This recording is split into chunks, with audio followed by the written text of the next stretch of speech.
आज जो हमारा टॉपिक है वो है बैक पेन के बारे में। अस्सलाम वालेकुम, वेलकम हमारे शो में आपको। ये अक्सर लोगों की बहुत पहले होता था कि उम्र ज़्यादा होने के बाद बैक पेन होना, या वो आजकल बहुत यंग एज में जो है ख़वातीन मर्द ख़ास तौर पर जो है ना बहुत ज़्यादा ये मसला बढ़ता जा रहा है। ये वजह पहले तो हम बताएं कि क्या वजूहात हैं इसकी। कि बैक पेन के लिए मैं बताता चलूँ कि बैक पेन हर एज में हो सकती है। ठीक है, तो बैक पेन की कुछ बेसिक वजूहात डिस्कस करूँगा ताकि सबको इन्फॉर्मेशन मिल सके कि बैक पेन की क्या वजह है। ठीक है। लेकिन सबसे पहले तो आप लोग सब जो सुनने वाले उन्हें भी अंदाज़ा होगा, अक्सर लोग कहते हैं मेरे L4 L5 के मोहरे में मसला है, या L3 L4 में मसला है, या L5 S1 में मसला है, डिस्क का प्रॉब्लम है, कुछ लोग इसको मोहरे का प्रॉब्लम भी कहते हैं।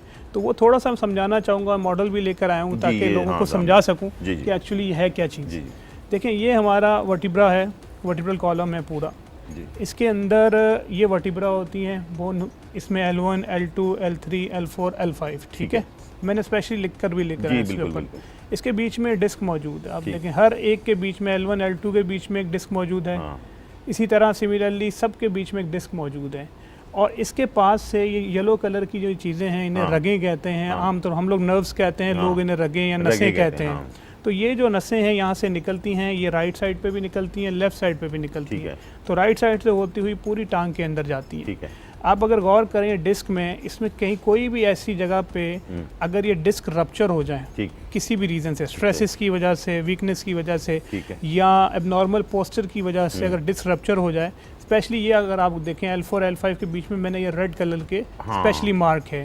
अगर आपका कैमरा जूम कर सकता है तो ये चीज़ देखें, ये जो रेड है इसका मतलब क्या है कि डिस्क का मटेरियल इसके अंदर से निकल कर बाहर आ गया। अच्छा, अब ये जब मटेरियल बाहर आ जाता है, इसी को लोग मोहरा भी कहते हैं आमतौर पे। तो ये क्या हुआ जी, L4 L5 के बीच में से हमारी डिस्क जो है वो बाहर आ गई है। ठीक है, अब ये डिस्क जब यहाँ से बाहर आ जाता है, इसका ये मटेरियल हमारी इस रग को दबा देता है। ठीक।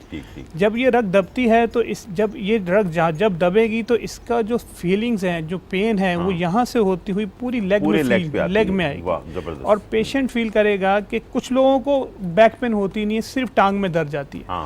तो हम उन्हें कहते हैं नहीं आप अपनी कमर का एक्सरे कराएं, कमर की कोई चीज़ कराएं। लेकिन लोग कहते हैं डॉक्टर साहब मेरी तो टांग में दर्द है। वो टांग में नहीं होता, कमर से आ रहा है। बेसिकली वो यहाँ से, अगर मैं कहूँ यहाँ पर स्विच है तो यहाँ से देखें कोई सा भी हो सकता है। Most common place L4 L5। इसके बाद L5 S1 भी है, लेकिन सबसे कॉमनेस्ट ये है, कहीं भी डिस्क गड़बड़ कर सकती है। बहुत से मरीज ऐसे भी हैं जिनको मल्टीपल डिस्क का प्रॉब्लम होता है, तो मल्टीपल जगहों पे प्रॉब्लम हो जाती है। तो ये डिस्क का ऐसा मसला हो जाता है कि वो क्रॉनिक हो जाता है और पेशेंट ठीक नहीं हो पाता। दर्द की दवाइयाँ लेता है, दर्द की दवाइयों से कुछ अरसे के लिए आराम आता है और फिर दोबारा उससे उसी पेन में मुब्तला हो जाता है। थोड़ी देर के बाद आराम। अब ये एक वजह तो ये होगी कि कुछ मरीज हमारे ऐसे हैं जो L4 L5 के मरीज हैं, L5 S1 के मरीज हैं, या मल्टीपल डिस्क के मरीज हैं। अच्छा, इसके अलावा जो पेन है और भी वजूहात हैं। दूसरी वजह क्या हो सकती है? अच्छा, ये जो डिस्क के प्रॉब्लम की है ना, मेनली ये होता है एज 35 से 40 के बीच में। इसके बीच में आमतौर पर डिस्क का ये कॉमन इंसिडेंस है, डिस्क का प्रॉब्लम। अच्छा, इसके अलावा अगर आप देखें, ये इतने जोड़ हैं अल्लाह ताला ने हमें दिए हैं पूरे स्पाइन के अंदर। देखिए आप कितने ये जॉइंट्स हैं, इतने जॉइंट्स बने हुए हैं।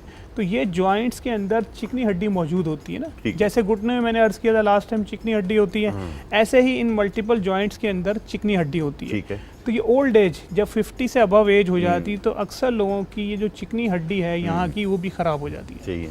जब ये इन जॉइंट्स की चिकनी हड्डी ख़राब हो जाती है तो अक्सर क्या होता है, पेन यहाँ से ओरिजिनेट कर रहा होता है। ठीक है, पेन यहाँ से भी ओरिजिनेट कर सकता है। तो दूसरी पॉसिबल कॉज क्या हो गई कि यहाँ पर आर्थराइटिस हो गया है। ये जो फेसेट जॉइंट हम कहते हैं अपने लफ्ज़ों में, तो ये जो जोड़ है मुख्तलिफ हड्डी के, यहाँ पर क्या हो गया, आर्थराइटिस हो गया। ठीक है, दूसरी पॉसिबल रीज़न ये हो गई जो आर्थराइटिस। तीसरी क्या होती है, जब इतने जोड़ अल्लाह ने बनाए हैं तो इन जोड़ को सपोर्ट करने के लिए अल्लाह ने हमें सॉफ्ट टिश्यूज़ दिए। ठीक है, हमारे लफ्ज़ों में लिगामेंट्स कहते हैं। आम लोग जो हैं इसे सॉफ्ट टिश्यू के नाम से जानते हैं कि सॉफ्ट टिश्यू हैं। तो वो लिगामेंट्स इन सबको आपस में जोड़ के रखते हैं, जोड़ों को। लेकिन उन लिगामेंट्स के अंदर भी क्या होता है कि सेंसेशन जो है ना, अगर वो लिगामेंट स्ट्रेच हो गए या लिगामेंट्स टॉर्न हो गए या वो लिगामेंट्स जो है हील नहीं हो रहे, किसी की वजह से इंजर्ड हो गए, सही, तो हो सकता है कि वो जो पेन है उसकी वजह उन लिगामेंट से आ रही हो। अच्छा, तो तीन पॉसिबल रीजन मैंने अभी तो बताई। पहली पॉसिबल रीजन क्या, डिस्क से पेन आ सकता है, ठीक है। दूसरी उसके जोड़ों के अंदर से जो जॉइंट्स हैं मल्टीपल, इनसे आ सकता है। तीसरी पॉसिबल रीजन जो लिगामेंट्स हैं पूरे स्पाइन पे अटैच हैं लिगामेंट्स, अच्छा, वहां से पेन आ सकता है। तीन पॉसिबल रीजन तीन है।